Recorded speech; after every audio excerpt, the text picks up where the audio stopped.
I used to love solo camping. It was my way of disconnecting from the world, but after what happened in 2018, I never camp alone anymore. I had driven up to a remote part of Montana, deep in the woods, where no one else was around. The first night was peaceful, just me, my tent, and the sounds of nature. But by the second night, things changed. Around midnight, I woke up to the sound of footsteps outside my tent. Slow, deliberate crunching in the leaves. I held my breath, listening. Then a whisper, "I see you." My blood ran cold. I grabbed my flashlight and shined it outside. Nothing. I didn't sleep the rest of the night. The next morning, I packed up and left. But as I was driving away, I saw them, a pair of deep footprints outside my tent, circling it.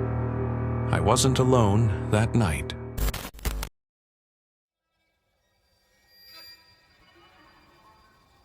A group of college friends decided to go on a weekend camping trip deep in the Appalachian Mountains. They set up camp near a river and spent the day hiking and swimming. When night fell, they sat around the fire telling ghost stories. Then they heard it. A faint, distant humming. At first, they thought it was the wind, but it grew louder. It was a voice. A woman's voice, singing a tune none of them recognized. It came from the darkness, just beyond the fire's glow. They called out, thinking maybe it was a lost hiker. No answer. The singing stopped. Then, from the other side of their camp, the same tune began again, closer. Panic set in. They grabbed their flashlights and shined them into the trees, but saw nothing. The singing grew louder until it was right next to them, yet there was no one there. That was enough for them. They grabbed what they could, ran to their car, and sped off. To this day, they have no idea who or what was singing in those woods.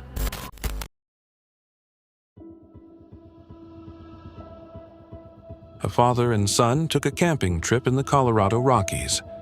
They hiked all day, then set up camp near a ridge overlooking a valley. As they cooked dinner, they heard a sound in the distance, a deep, guttural growl. Thinking it was a bear, they secured their food and got inside the tent. Hours later, in the dead of night, they woke up to heavy breathing right outside. The father slowly unzipped the tent and peeked out. What he saw made his blood freeze. A dark, towering figure stood just feet away. It wasn't a bear.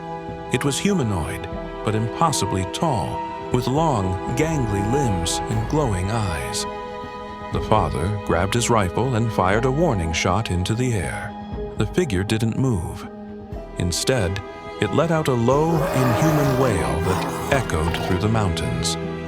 Then, it turned and disappeared into the trees. They didn't sleep the rest of the night and left at first light, never speaking about it again.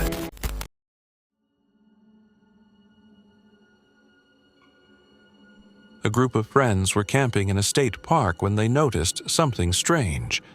Throughout the day, they kept seeing the same man. An older guy in a blue jacket.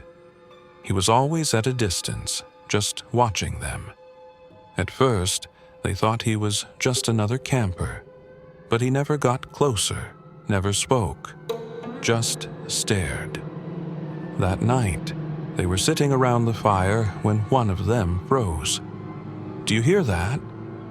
It was a faint tapping sound. It was coming from the trees. One of them shined a flashlight in the direction of the sound, and there he was. The man in the blue jacket standing just behind a tree, watching. They yelled at him to leave, but he didn't move, just kept staring. Finally, they grabbed their knives and started walking toward him. The moment they did, he turned and sprinted into the woods, faster than any of them thought possible. They packed up and left immediately. When they told the park ranger about it, his face went pale. He told them no one else had registered to camp in that section of the park that weekend. Whoever that man was, he wasn't supposed to be there.